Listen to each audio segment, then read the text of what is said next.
Should we close the door in the back there? Yep. Hello. Welcome to the Toronto Geological Discussion Group meeting. Today is March 26th at 4 p.m. Eastern Standard Time, 5:30 Eastern Daylight Time, yeah, and 5:30 in Newfoundland. So. The Toronto Geological Discussion Group is a non-profit organization. We provide ongoing and relevant education on geology, new deposit models, applications of exploration techniques, as well as development histories. As well, we do some more general scientific talks as well. As well, we preserve ourselves as a networking opportunities to our members and the wider public, both online and in person. We are a local society for geoscience and mining professionals, been around for over 80 years. We're a nonprofit organization funded through our members and company sponsors. Thank you very much. I'll go more into that. And we have over 300 members. We provide student support, subsidized student memberships. We support interesting travel geological endeavors from students. Symposium fees. We do funding for field trips and other organized educational events. And as well, we have bi-monthly technical meetings, September to May, at least one half-day symposia per year. And I think we'll talk about that after. And as well, the attendance for these talks qualifies as part of our continuing professional development hours for the professional geosciences of Ontario. We have an online broadcast. Apparently, we have almost 200 people waiting online right now. And so, a Toronto Geological Discussion Group rep will monitor questions and time permitting. The speaker will answer a selection of these questions during the question period. Can I have a confirmation that someone online by chat or something that you can hear us and hear me okay? Should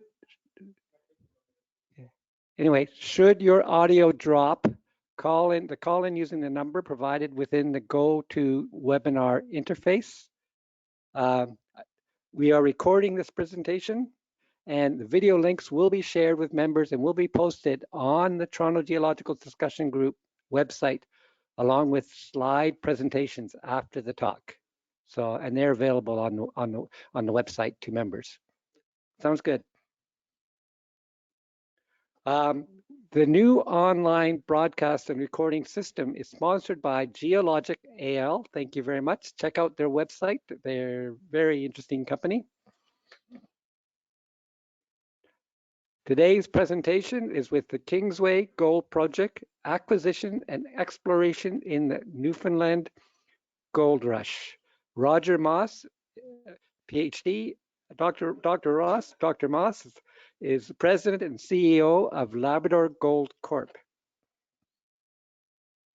Roger is a professional geologist with 25 years international experience in the mining industry, including 16 years in senior management positions. After graduating with a BSc from the University of Witwatersrand, he spent several years working in exploration in Southern Africa, including Nambia, where he was instrumental in discovery of the multi-million ounce Navashab gold deposit, which I think is still in production. As well, Roger has a very strong base metal background. He's worked both on Isaac Lake up in Northwest Territories and with Sturgeon Lake massive sulfide deposits. Roger has a MSc and a PhD from the University of Toronto, where he has worked. He spent some time, a fair number of years, working on seafloor sulfides and seafloor systems. Particularly the Manus Basin gold-rich massive sulfide systems, where he basically explored it by using in the submersible on the Keldysh in joint venture with University of Toronto and the Russian scientific agency that does that. So they don't do that anymore, and he did that with his supervisor, Dr. Steve Scott. Roger Moss has worked on advanced stage copper gold deposits in Chile, Bulgaria, and Colombia, and in early stage exploration projects in both Mexico and Canada. Each year he teaches a field mapping course to students in the Lassonde Mineral Engineering program at University of Toronto, where he passes on his passion for geology and mineral exploration. And I know that because I've worked with Roger for 30 years almost. So anyway, that's great. So without much more ado, Roger Moss.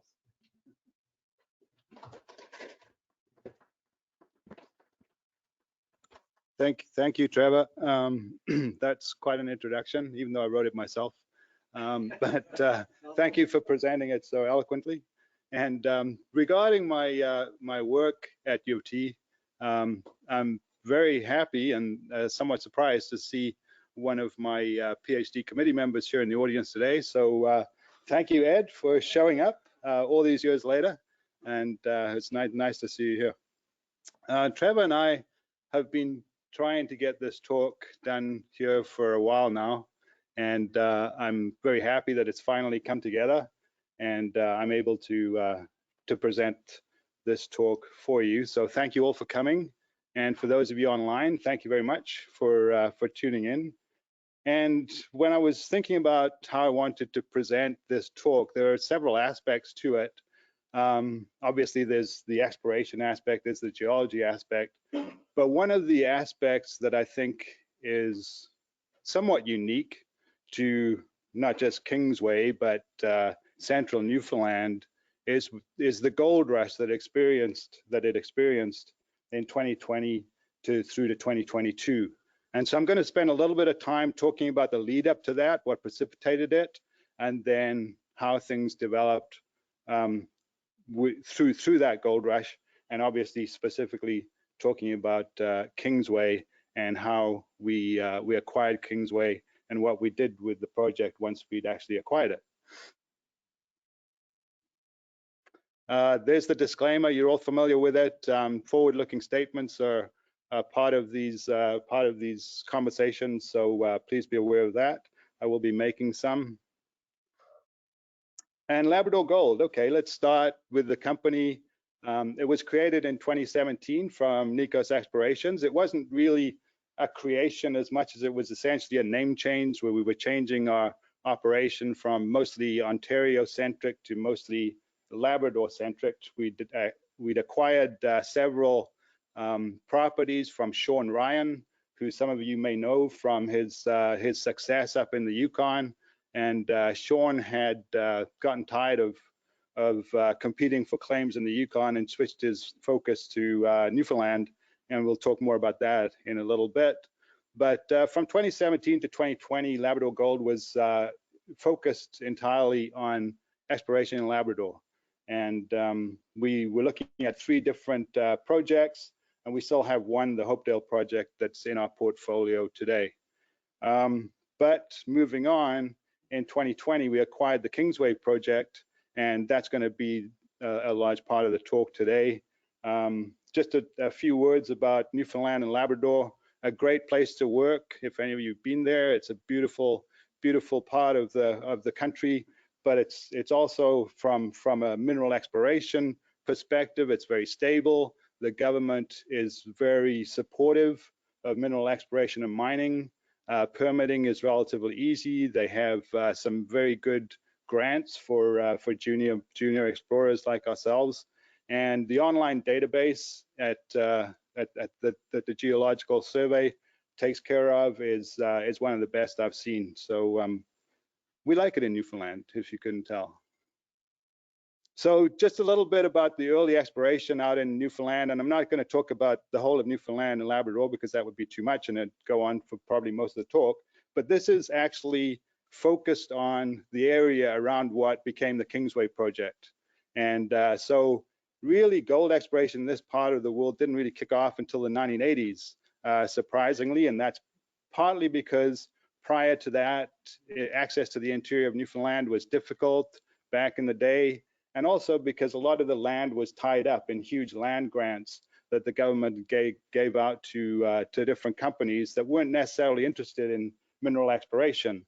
So there wasn't a lot of exploration per se prior to the 1980s, when I think in 1976 the new Mining Act came into place, and that's when the claims were allowed to be staked by companies and individual prospectors. So it always surprises people that there was nothing much going on before the 1980s in this part of Newfoundland, but it took off.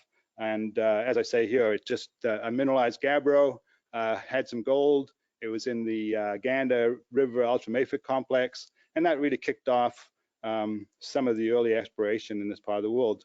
And then going through it, the 1980s, there were several companies. Noranda was a big one that used basic grassroots exploration techniques, soil sampling, trenching, and then ultimately drilling. Several other junior mining companies were involved, and these were specific to what has become the Kingsway property, with again grassroots exploration. Not a lot of drilling had been carried out on the Kingsway property back then, and but a lot of prospecting, a lot of geochemical sampling, till and soil, and some geophysics, ground geophysics, and some airborne geophysics. There were two gold occurrences that were found back then. One was the Appleton #2 gold occurrence, quartz vein and shale that graded just around 5 grams a ton, and the other one is a cracker occurrence, which was worked a little bit. They trenched it, they exposed it over about 30 meters. They drilled it, and the drilling didn't come up with very much, even though there was some good grad samples from the trenching. Interestingly enough, in the 4 years that we were working there, we never found either of those two occurrences. So the ones that already existed, we didn't find, but as I'll show you, we found a lot of our own, so I'm not complaining. But Benton Resources had better luck, and they explored the Cracker deposit back in 2011, and again with some grassroots work there. So I'm going to skip ahead to 2015, and you can see Sean Ryan is back here again. These are claims that he staked back in 2015. He staked a really large package of ground in central Newfoundland, and he staked so much he crashed the system. It's online staking. He crashed the system, and it took them 2 weeks to get it back up and running. And Sean was really upset because by the time they got it back up and running, everybody had figured out what he was doing. And so when it did come back up, he had a lot of competition, just like he had in the Yukon, which is what he was trying to get away from. So anyway, that was Sean back in 2015. At the same time, Newfound Gold, who you've all heard about, I'm sure, was starting to put together their land package, which became the Queensway project that they're working on today.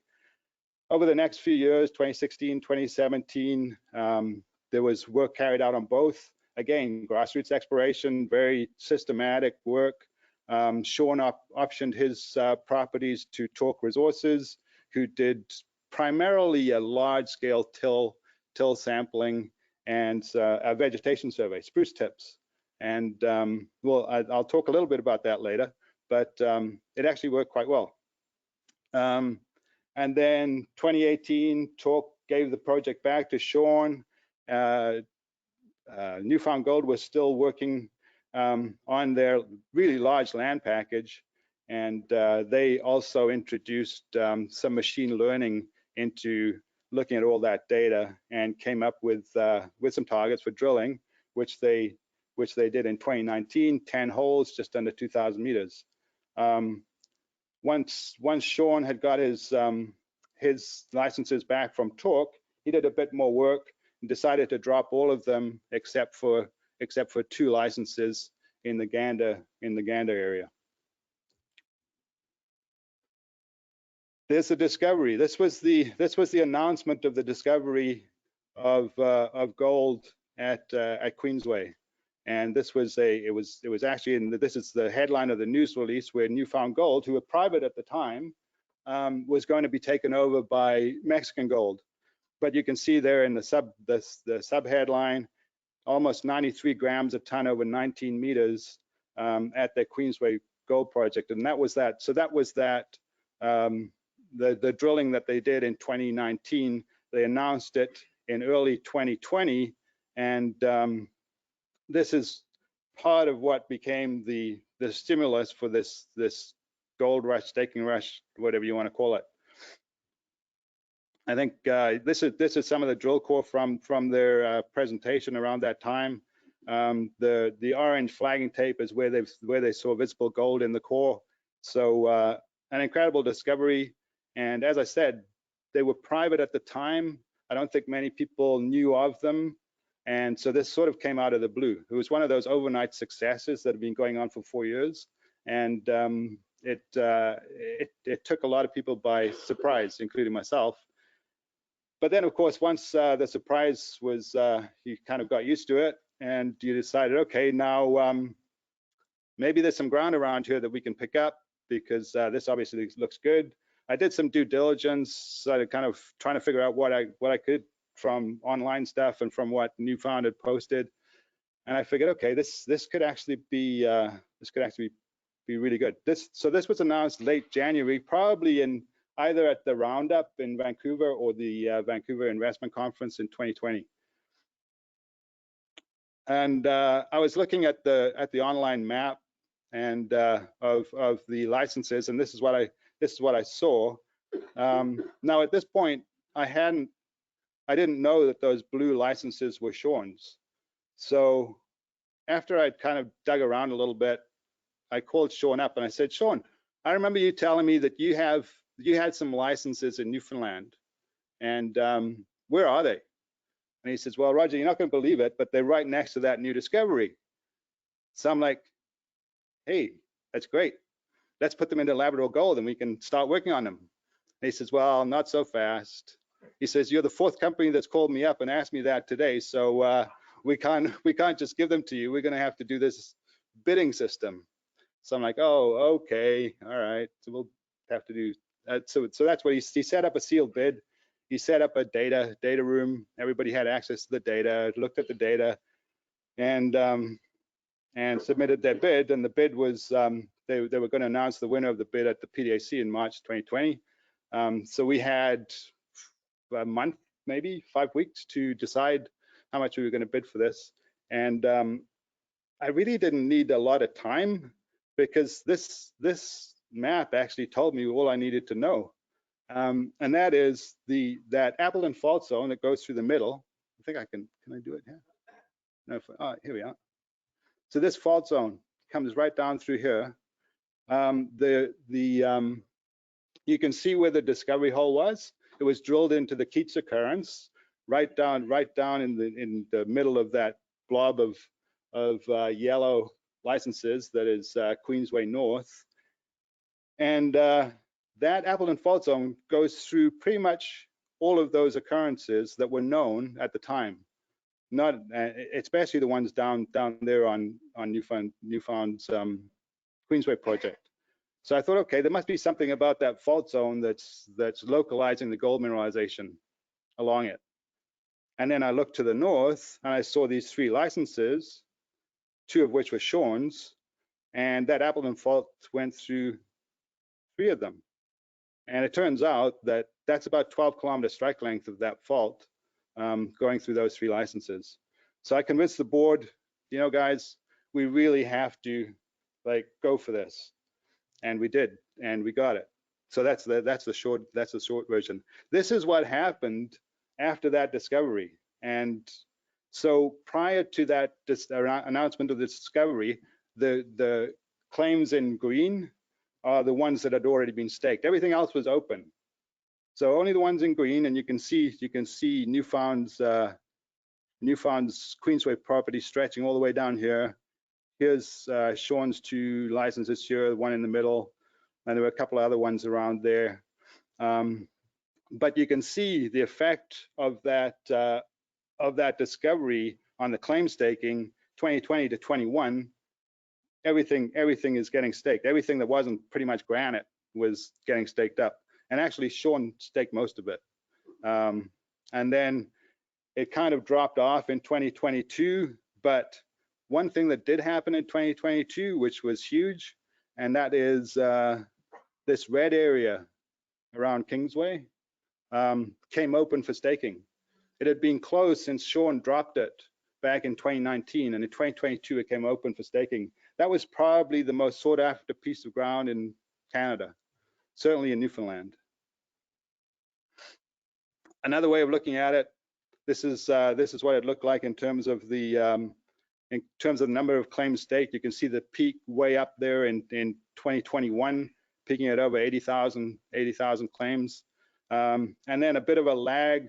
2020, 2021, 2022 is when you saw the those claims being worked in terms of diamond drilling and expenditures up over $200 million spent in 2022. Now this is all of Newfoundland, so it's not just the central Newfoundland where the gold rush was happening, but I think that that area was really where most of it was taking place. This is my only. It's not really even a promotional piece because it's actually depressing to look at it, but it does show. It does give you an indication of what was really happening when this took off. And you know, you can see if we start down on the left here, when we acquired the 2 licenses of Sean's, which right here, we did initial financing to get some work done. We acquired that license in the middle, that 3rd license.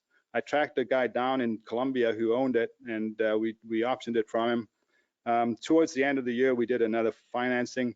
This run up here was primarily because Newfound Gold was private. Everybody wanted to buy Newfound Gold stock, but they couldn't. But they could buy the nearest neighbor. So a lot of people were calling me up saying, Roger, like, you know, how much of this Appleton Fault do you have, and what's going on? And I think we can buy you because we can't buy Newfound Gold. And I said, yeah, bring it on.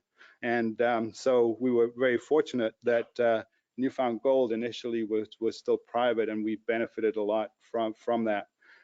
And then we started drilling April 1st of 2021, and we just finished in January of this year.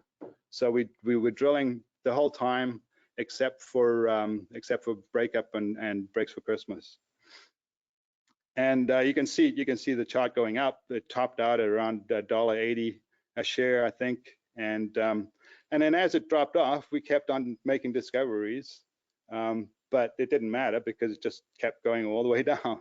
And I will say, for the purists out there, I'm using discovery in a very broad sense of the word. It's not meant to say that there's economic mineralization over mineable widths. It's just we found this stuff, and it had gold and over decent widths. That's how I'm sort of using discovery. The other thing that I think contributed to the gold rush and the hype of central Newfoundland and why everybody wanted to be out there was this map. It's from a paper by Onsberger and Bleeker that was actually published in 2018, but I think it got a lot more attention when everybody was going into Newfoundland and trying to promote their piece of ground. And basically what this does is it compares the Abitibi Greenstone Belt in Quebec and Ontario to central Newfoundland, and the scale is the same. So, and you can see that the some of the similarities, they're major faults in both cases, and that a lot of the gold occurrences, gold deposits are aligned along those major faults. And there's also a similar distribution of these occurrences, deposits along those major faults, and there's similar lithologies in both cases, except of course in central Newfoundland, the rocks are much younger. They're Ordovician through the Devonian age, as opposed to the Archean in the Abitibi. Right, I think that's good. The age of gold mineralization, I just mentioned Ordovician through to Devonian. This is a paper by Sandeman, geologist at the Newfoundland Geological Survey, and based on age dating, various age dates compiled here on this diagram. There are basically two gold mineralization events that they identified, both associated with orogenies, the Acadian orogeny and the Neo-Acadian orogeny. And the idea, or the thought is that these overlapping orogenic events, cycles, were responsible for reactivation of some of these major crestal structures, which of course allowed more gold-bearing fluids to come up through those structures as they were reactivated. So it was a long-lived system in place for introducing gold into the area of central Newfoundland. That age at the bottom there, the 446 plus minus 0.44 million years, is an age from a gabbro, mineralized gabbro on our Kingsway project. And so that there are a lot of gold mineralized gabbros in this part of Newfoundland, and it basically provides a maximum age constraint for that type of gold mineralization. All right, so now you know you've got the scene is set. We acquired the projects from Sean, and we're ready to go, except the COVID hit. Remember, we acquired this at the PDAC in March 2020, and we know what happened right afterwards. So we couldn't actually get on the ground right away, but that wasn't too bad because we inherited a lot of good geochemistry from Sean, and that together with some of the the assessment files and the work that had been done by the Geological Survey allowed us to put together a lot of information, so that when we were allowed to go out to Newfoundland and work, we could hit the ground running. So we did a lot of compilation. We got a structural interpretation done, because obviously we realized that these major faults were controlling the gold mineralization to some extent. And but we also realized, if we were looking at something like, say, the Abitibi, that perhaps it wasn't those major structures themselves that were going to be important. It was probably going to be splays off those structures that were going to be more important for the eventual siting of the gold mineralization. So we had this study done. This was done from historical work, historical surveys, geophysical surveys, airborne surveys, LiDAR, and geological maps. And we also added in some of the geochemistry, and you can see the results of that here. So even though we hadn't set foot on the ground, we had some idea of where we might start looking, and this is sort of what we went in with. And I kind of joke that this was geological intelligence, not artificial intelligence. It's just like basic compilations. I don't think I have time to go through all of this, but this is what we did. So we started in 2020 in around August. We did a lot of grassroots work, which really set us up, I think, for the success that we had in the following 4 years. We did most of the southern license and most of the central license with soil sampling and ground geophysics, MAG and VLF.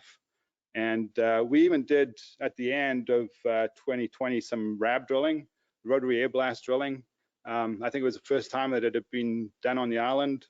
And well, I'll get into that in a little bit. By the end of the year, we'd made the discovery of what we call Big Vein and visible gold at Big Vein. And that allowed us to have the confidence to go in and start drilling the following April, because those of you that are working with junior mining companies know that your investors don't really care about soil samples and rock samples, and they only care about drill results. So we had to get drilling, and so we were fortunate that we had that something to drill by the end of the first season. And that's basically how it went. Once we started drilling, we started with 10,000 meters. on the way up on the on our chart there up to the $1.80, we managed to do 2 financings totaling about 25 million, and that money basically allowed us to increase the drill program. We increased it several times, and at one point we had 5 rigs on site, and we were developing the targets to drill from all that grassroots work that we did initially, plus ongoing grassroots work as we went through. And some of these, this is just sort of, we made some discoveries pretty much each year along the way. So this is what it looks like. So the main sort of pink ribbon running through there is the Appleton Fault Zone. I don't know if I can, yeah, this coming up right through here. And these Dropkick, Pristine, Big Vein, HM Narby, and Golden Glove, they're the occurrences that we found along this the Appleton Fault Zone. And that stretch is, as I meant, well, this is probably about 7.5 kilometers, and then it carries on up here, which we haven't really looked at much in detail. And then midway, the Gabbro-hosted gold mineralization is off about 2 kilometers to the west of the Appleton Fault. But you can see that most of our attention was along the Appleton Fault, and that was partly because we were getting success there, but also because Newfound Gold were just burning it up down to the south, and finding the same or finding some incredible grades over great widths. This is just a simplification of the property geology put together by our project manager. He's a long time worked in this area of the world for a long time, back with Noranda in the 90s.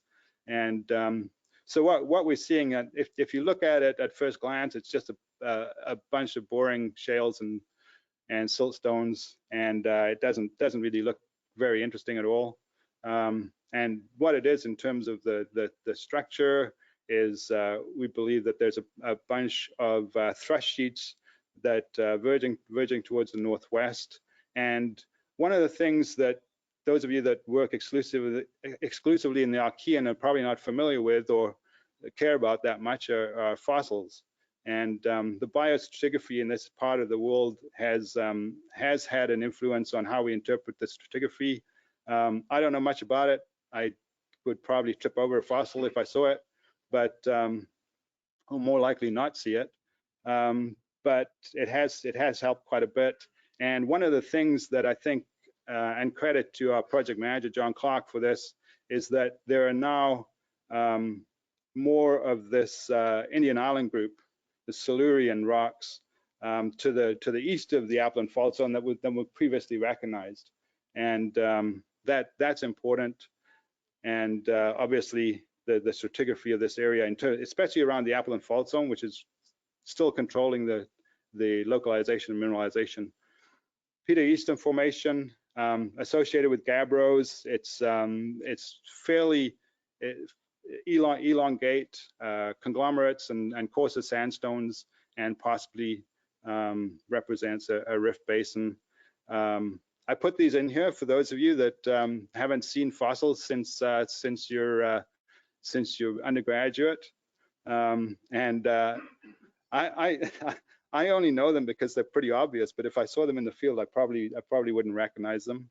But these are the kinds of things that we have. The one in the drill core on the right is pretty cool. I don't know if you can make it out. It's not a great picture, but they're corals, and Silurian corals that was we saw in one of the drill holes from the Pristine occurrence. Structural geology, very brief, and hats off to Erwan Lebrun, who I think many of you know. I know some of his colleagues are here, for helping us out with this. And I'm not gonna go through this because it's I mean, there are three stages of deformation.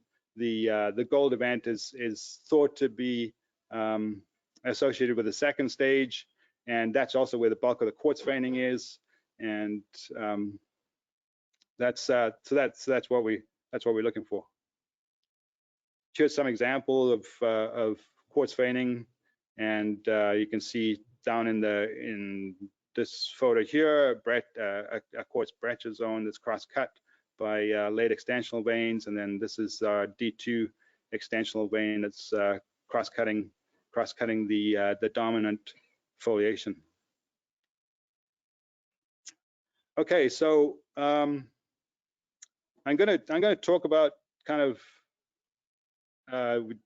some of these occurrences and how we found them basically, and hopefully that'll be somewhat helpful to others here. And I know myself, I'm always interested in how people find these things, and now some of them were like completely fortuitous, but and Big Vein being one of them.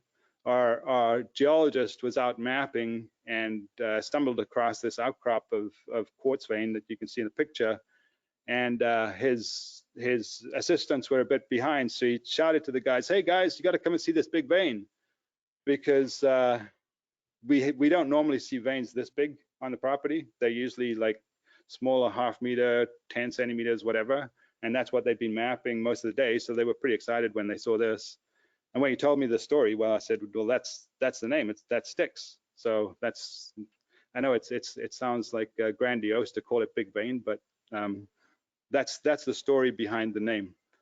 So we found the outcrop, we sampled the outcrop, we got some low grade 1 to 2 grams a ton gold in the grab samples, and we started prospecting around, and just down the slope, literally just towards the camera in this photo, we found boulders of quartz with visible gold in them, and that was really the discovery that sort of kicked everything off for us back in 2020. I'm pretty sure we would have found it anyway, because the diagram there to the right is soil samples across that area, 100-meter line spacing, 25-meter spacing between the samples. The maroon or pink pink at a 97.5 percentile, so very, very high, and you can see one of the samples there is just under 10 grams a ton in soil. So I think we would have found it even if we hadn't found the outcrop and the boulders. This is what that boulder looked like, the first one we found. It's very ruggy. It's got lots of stylolites, and it's got lots of visible gold in it. I don't know if you can see the picture, but you'll have to believe me that all those black circles have specks of visible gold inside them, and the enlargement on the side is from the side of the boulder there. So so that was nice to see, and like I said, that sort of kicked off our drilling. This is just some of the VLF EM results. We did it over most of the southern part of the property as well. And what we found was we had this incredible resistivity high that was subparallel to stratigraphy. You can see it. You see it here on the left. Big Vein is in the middle of it, and Big Vein has actually grown quite a lot from then. This is our interpretation back in 2020. And we called it a vein corridor because it was this corridor that had lots of quartz veining, and it was this particular part of the property had all this quartz veining, and it was probably because of its locality or proximity to the Appleton Fault Zone, and so it hadn't the fluids or whatever the quartz bearing or the silica bearing fluids hadn't migrated too far away from the Appleton Fault Zone, and but it did have this resistivity high, which we believe was based on quartz veins and silicification. And you can see here just a couple of sections. This was our initial targeting of Big Vein for the drilling program that started in April of 2021. This is what it looks like today. We've done quite a lot of drill holes in there. The Appleton Fault runs through what is now Big Vein, kind of splits it in half. The The zones outlined here in red, they're typically associated with splays off the Appleton Fault, as you would expect, and but they're also to some degree they're controlled by lithological contrasts or rheological contrasts with different lithologies. So, for example, we have shales butting up against siltstone sandstones. That's an ideal situation, and that's where the big vein zone is located. You can have the HTC zone, which is actually the highest grade zone in this at Big Vein, is green shales up against siltstones. So the Appleton Fault Zone, we believe, brings the fluids in. The splays allow those fluids to migrate away, and then the rheological contrast between different lithologies is where things get precipitated out, especially if there's some kinks in the stratigraphy. And there's a big kink at Big Vein, and that's probably why so much gold has been deposited here. This is some of the core samples. You can see the one on the right. Lots of multiple generations of quartz veining. You have the massive white veining, and then you have lots of millimeter scale gray veins cutting across it. And these are some of the indications, I guess, of gold mineralization. When we were doing this back in 2020, those of you probably remember, well, this was 2021, but it was even worse in 2021, that the turnaround time at the labs was horrendous. Like 5, 6 weeks, 2 months was not unheard of. So we were trying to figure out, like, when we look at this this drill core, how do we figure out what may or may not carry the gold mineralization? So obviously, I mentioned the competency contrast already, the rheological differences. That was one thing where we have two different lithologies together. Pathfinder minerals, if we saw antimony, sulfur salt, stibnite, even chalk pyrite, arsenopyrite, they were all good indicators. And in that respect, we also used the portable XRF in the core lab to check on those things. Multiple generations of quartz veining, I just mentioned. The textures are very good, like the vuggy quartz, and that contain stylites. Sometimes the gold grains run along the stylites. And then obviously the best indicator of all is visible gold. But we don't always see it, unfortunately. In fact, I think it was the 14th drill hole that we saw our first visible gold, and that was almost 3,000 meters into the 10,000 meter program, and we were all getting a little worried that this big vein was not going to produce anything, and then we got it, and then we were okay. But you know, it's tough drilling these systems. Midway was an undercover discovery, so quite different. This was one that we used geochemistry and geophysics. You can see my Mickey Mouse sketch here for how we were targeting, and this is actually it. This is how we targeted it.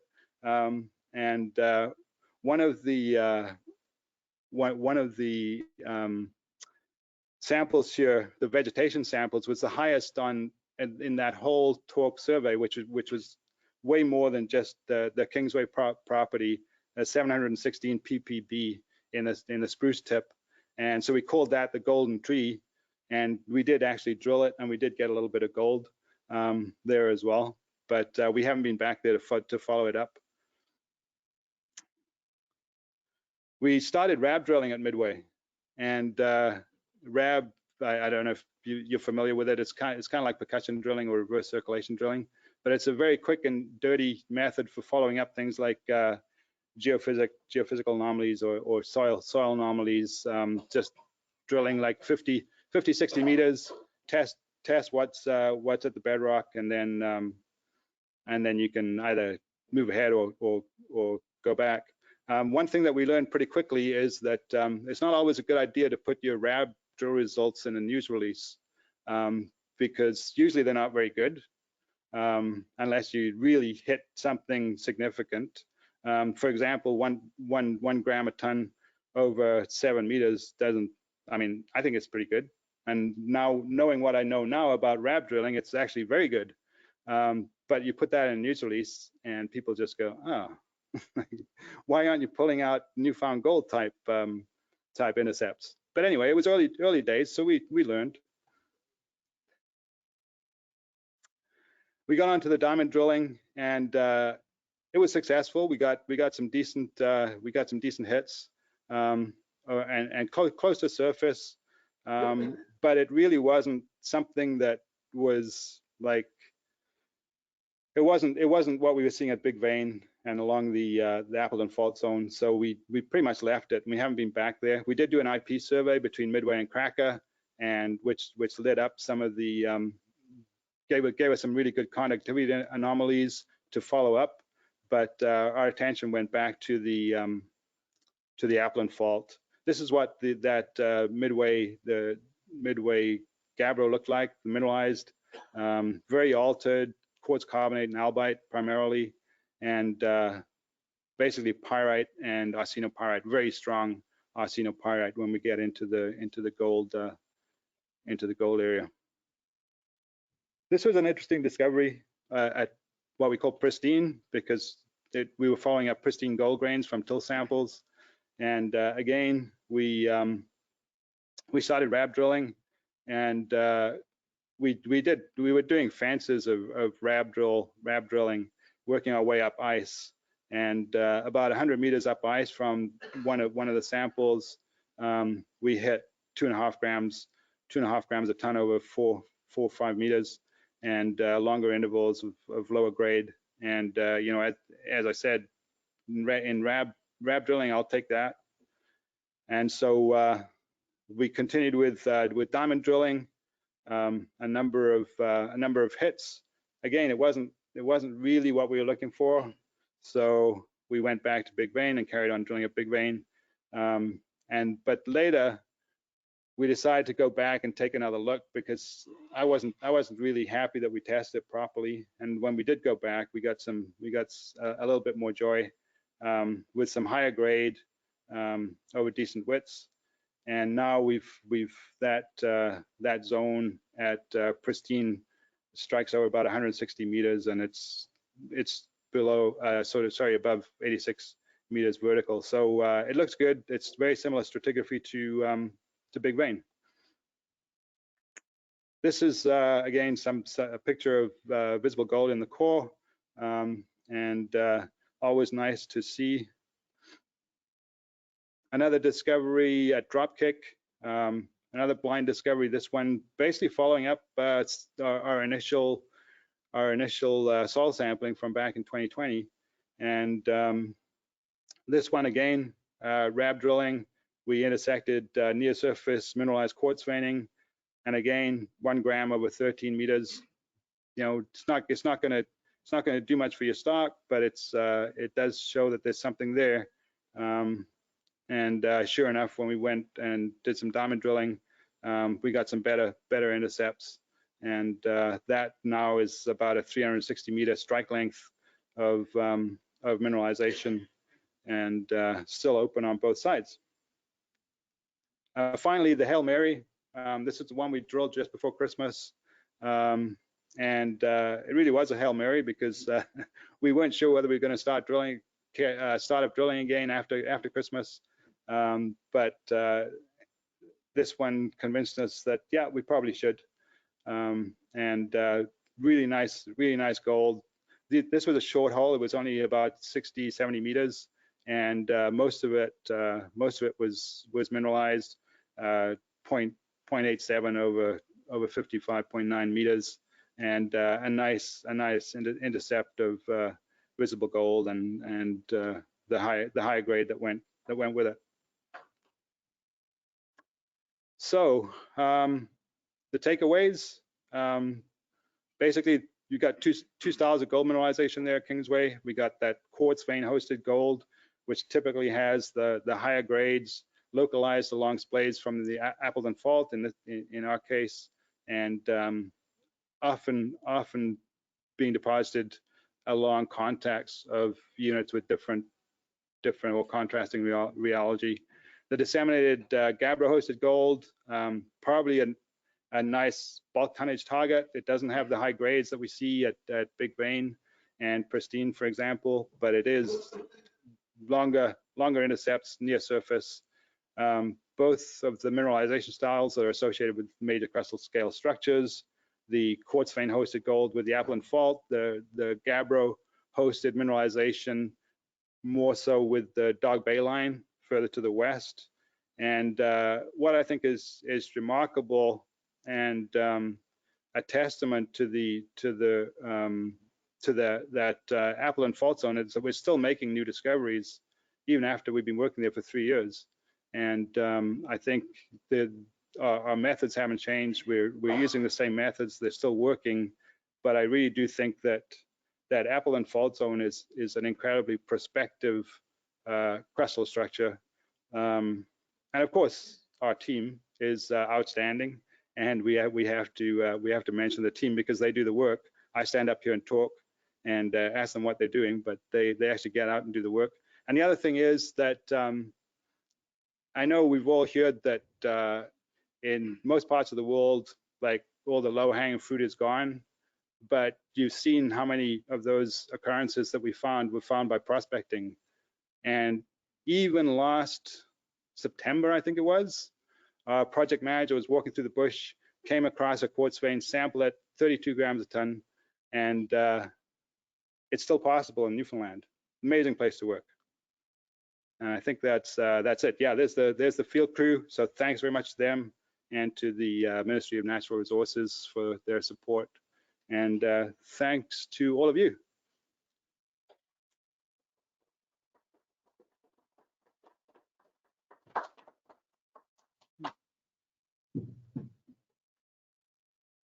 We will open up the floor for questions now. Basically, the Toronto, just to note that the Toronto Geological Discussion Group is supported by volunteers, and these companies here provide the volunteers time to do that. Anyway, special thanks to that. But we'll open now for questions, and I'll ask Roger to repeat the question that's stated. All right. Is there any seismic data for the any seismic lines in that area that show that the structures are really deep? Yeah, it's funny you should ask. Newfound Gold had undertaken a seismic survey, and they just came out with preliminary results at PDAC this year. And I meant to put a copy of their results in here, but yeah, they're looking at down to 2+ kilometers on the Appleton Fault Zone, and deeper elsewhere. So yeah, very deep structures. Yeah. Yeah. I have a question about the genesis of your property. There's something confusing to me. It looks like that you're in an orogenic zone, and Newfound Gold, always repeats that they have orogenic deposit. They always compare it with fossil real, but I don't see orogenic sign. Even the simple things. If you look at the construct of the deposit, they're all fresh sedimentary shales, so not mudstone. They're preserved fossils. Even slight green sheets to destroy everything. We expect much more schist units. Where are they? Yeah, we don't have schist units. It's gold without schist. Well, it's higher level. So I mean, when Newfound Gold compares to Fosterville, and I don't want to talk for them, but this is what I understand from what they say. They're looking at a much higher level of gold. So it's epizonal. So it's not the mesothermal. It's more epizonal. So we're up closer to surface. So perhaps not so much schist, but we do get alteration. It's not blitzed with alteration, but there's sericite and carbonate primarily. They're limited to the midway. No. In the quartz vein, it's like very close to the quartz veins. It doesn't extend out very far, but we do see it increasing as it comes to the quartz you veins. mentioned that, that's what I meant to say. To me, they look like much more. They look much more like epithermal. Those Kingsway did just thermal, quartz vein. Correct me if I'm wrong. I look at the reports of both deposits. I couldn't see any mineralized interval below 250 depths. They're both very shallow mineralized. You have lots of signs of the thermal zone. Valley quartz, you have stibnite, with arsenopyrite. I don't remind any origin. It's both stibnite and arsenopyrite. Right. So that's because we're higher up. Yeah. So if you're thinking of if you're thinking of like the mesothermal, like 10 kilometers depth, that's what you're thinking of. We're probably up like 2 to 5 kilometers in the epizonal type of deposits that we believe this is, and what they have at Fosterville. Yeah, but for the market, it doesn't make sense. It's not important. But what's the type of deposit? Is it zonal, epithermal, But the point is that when you claim that the property is originate, you can claim that mineralization goes down to 1 kilometer, 2 kilometers, but it's not possible for epithermal systems. Newfound Gold drilled more than 600,000 meters, but it didn't announce any deep mineralization. Yeah, well, and I would say that we haven't drilled very deep either. I guess part of the problem with drilling deep is that you need to know what your target is, and it's because of the number of, well, you saw the number of occurrences that we have. For us, it's probably better, and for Newfound Gold as well, to drill those near surface, like 250-meter holes, rather than drilling down 800 meters, unless we know what we're going to hit. Now, I think that was part of the rationale for Newfound Gold doing the seismic work, so that they could target that Appleton Fault Zone or splay structures deeper down. And so I think our highest grades at Big Vein are in the HTC zone, and those are some of the deepest holes that we've drilled, but they're still only 300 to 400 meters. Yeah. Going along with that, is any idea what's driving this? I mean, the activity of how magnets and volcanism is, rampant everywhere in any of this, even maybe not just on your property, but others. Is there any evidence of intrusions? Well, I think the Mount Peyton intrusive complex is a possibility. It sits off to the west, and that has been talked about. But oh, it's some kind of granite. I don't like granites very much. But no, that has been discussed as a possibility. Yeah. The stibnite and North Sea Pirate comparisons, that's slave. That's giant. Yeah. I forgot I'm supposed to be talking at the questions. Yeah. Yeah. Sorry, I'm not asking what I'm asking. Excuse me if I'm stupid, but talk about going from Bradbury to Diamond. Is there any discussion about doing RC? The question is when we're going from RAB drilling to diamond drilling, would RC drilling be good? And as an intermediate step, you mean? Or instead of? Yeah, we have done some RC drilling, and it didn't work out too well because, well, to be honest, the areas that we were trying to do RC drilling, there was quite a lot of overburden, so we had issues with the overburden. But the way that we target these things, and we use RAB drilling just to see what's in the rock. Once we get gold in the rock in quartz veins that look interesting, then we're confident to put a diamond drill on there.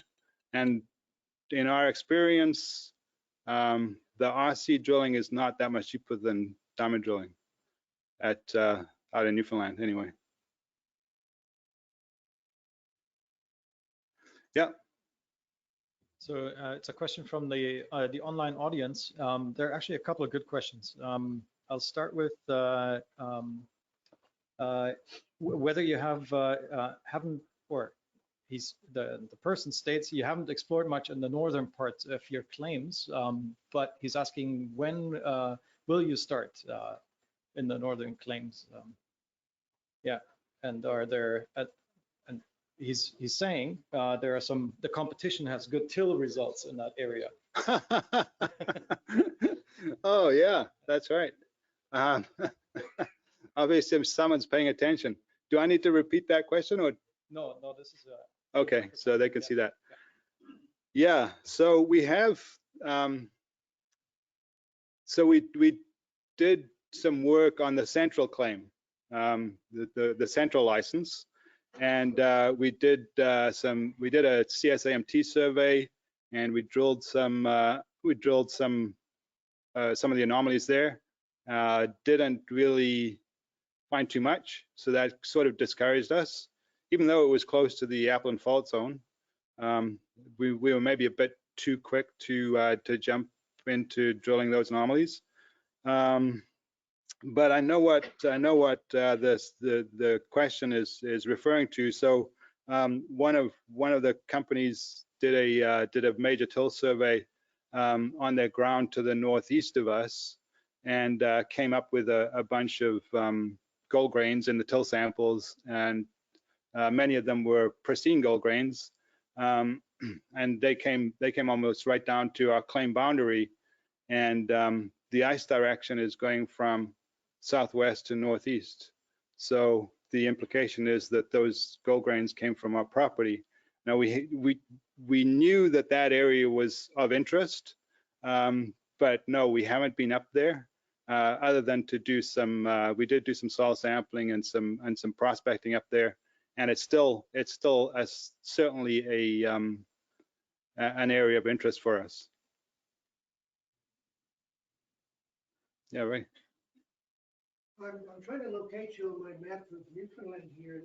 As far as I can figure out, you're in the exploit subzone, and Marathon's Valentine Lake is in the non subzone. No, I think they're also in the exploits. I think so. So Yeah. Is there any correlation in the stratigraphy between you and Valentine Lake is, from what I recall, is trondhjemite hosted. So I'm not sure what kind of sediments they have there, but it's quite a bit further south, and it's sort of like the Dog Bay line, which is to the west of or along the west of our property, is a major structure, and then you go across that, and then you're into some different types of rocks, and all these northeast southwest trending structures kind of break things up in central Newfoundland. But I'm not very familiar with Valentine Lake. Yeah. Yeah, another question from the online. How much post-mineralization tectonic activity has taken place? Well, there's certainly some, and there is post-tectonic or post-mineralization tectonics that are taking place. There are. We see it on the small scale.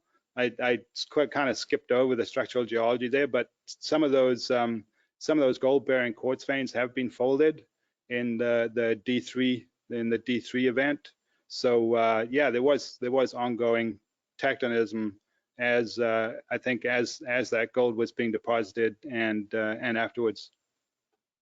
But it's not enough to kind of really disrupt things from, because as you see, I didn't show much of the newfound gold occurrences to the south, but everything lines up along that Appleton Fault Zone, so it hasn't been displaced too far away from it.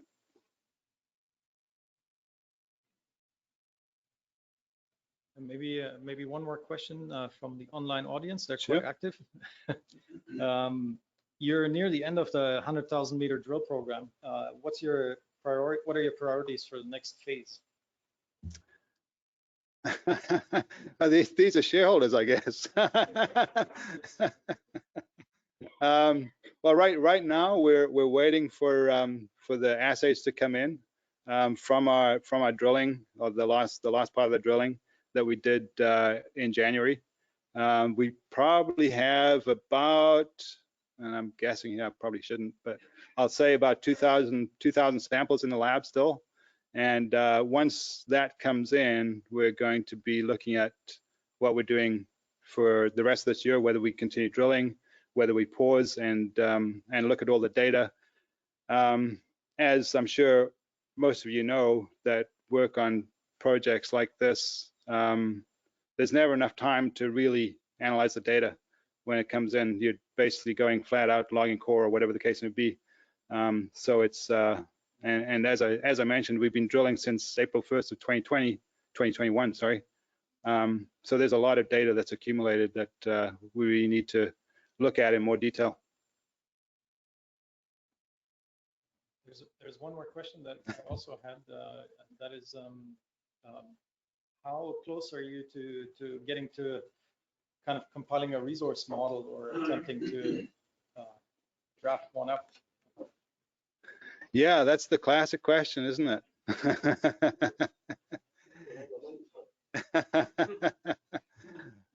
Well, I guess I'll answer it with a question, and that is, where would we do the resource calculation?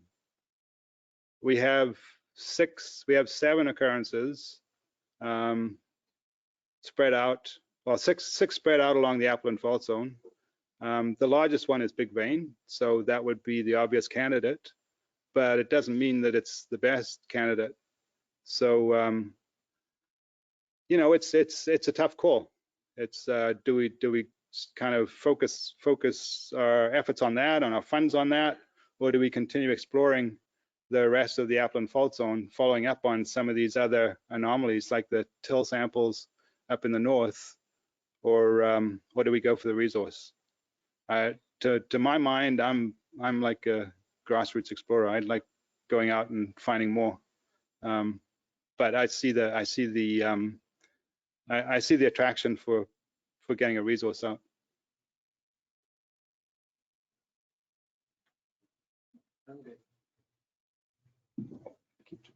Thank you very much, Roger. That was very fascinating. And what's interesting is that some very illustrious or notorious companies in Newfoundland, LTS Gold, LTS went up and down that belt all through the 90s and didn't have much.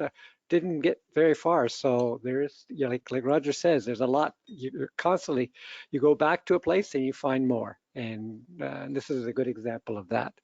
So, so anyway, thank you very much, Roger. That was very fascinating. Thanks. Yeah.